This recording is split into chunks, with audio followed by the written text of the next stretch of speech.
दे धडक बेधडक आपल्या परिसरातील ताज्या घडामोडी, घटना, समस्या, विविध क्षेत्रातील सर्वदूर बातम्या पाहण्यासाठी लोकशक्ती लाईव्ह न्यूज चॅनलला सबस्क्राईब करा आणि नोटिफिकेशन मिळवण्यासाठी बेल आयकॉनला प्रेस करा। धुतुम ग्रामपंचायत हद्दीतील Indian oil Adani venture limited प्रकल्पात धुतुम गावातील प्रकल्पग्रस्त शेतकऱ्यांना कायमस्वरूपी कामावर सामावून घेण्यात यावं या मागणीसाठी धुतुम ग्रामपंचायतीच्या सरपंच सुचिता प्रेमनाथ ठाकूर यांच्या नेतृत्वाखाली ग्रामपंचायत सदस्य आणि प्रकल्पग्रस्त शेतकऱ्यांनी आमरण उपोषण सुरू केलं होतं। त्यावेळी कंपनीनं 5 जानेवारीपूर्वी प्रकल्पग्रस्तांना कामावर घेण्याचं मान्य केलं होतं। मात्र त्या आश्वासनाची पूर्तता कंपनीच्या व्यवस्थापनानं न केल्याने धुतुम ग्रामपंचायतीच्या सरपंच सुचिता ठाकूर यांच्या नेतृत्वाखाली ग्रामपंचायत सदस्य प्रकल्पबाधित शेतकऱ्यांनी कंपनीच्या प्रवेशद्वाराजवळ ठिय्या आंदोलन सुरू केलंय। यावेळी न्याय हक्कासाठी लढणाऱ्या शेतकऱ्यांची पोलिसांकडून धरपकड करून आंदोलनकर्त्यांना ताब्यात घेण्यात आलं।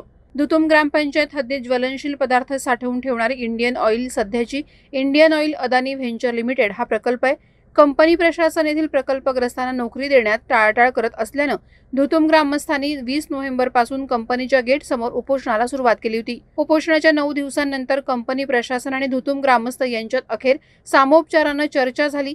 यामध्ये इंडियन ऑइल अदानी व्हेंचर कंपनीत कॉन्ट्रॅक्टमध्ये 33 अकुशल प्रकल्पग्रस्तांना नोकरी आणि कंपनी ज्यावेळेस भरती निघेल त्यावेळेस गावातील सुशिक्षित बेकारांना पहिले प्राधान्य दिलं जाईल असं आश्वासन दिल्यानंतर अखेर हे उपोषण मागे घेण्यात आलं होतं।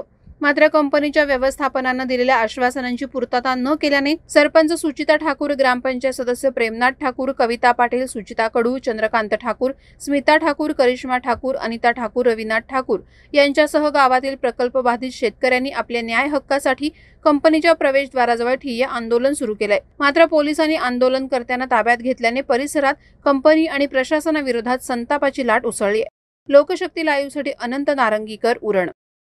अशाच सच्चाई दर्शवणाऱ्या बातम्या पाहण्यासाठी लोकशक्ती लाईव्ह न्यूज चॅनलला लाईक करा, शेअर करा आणि सबस्क्राईब करा।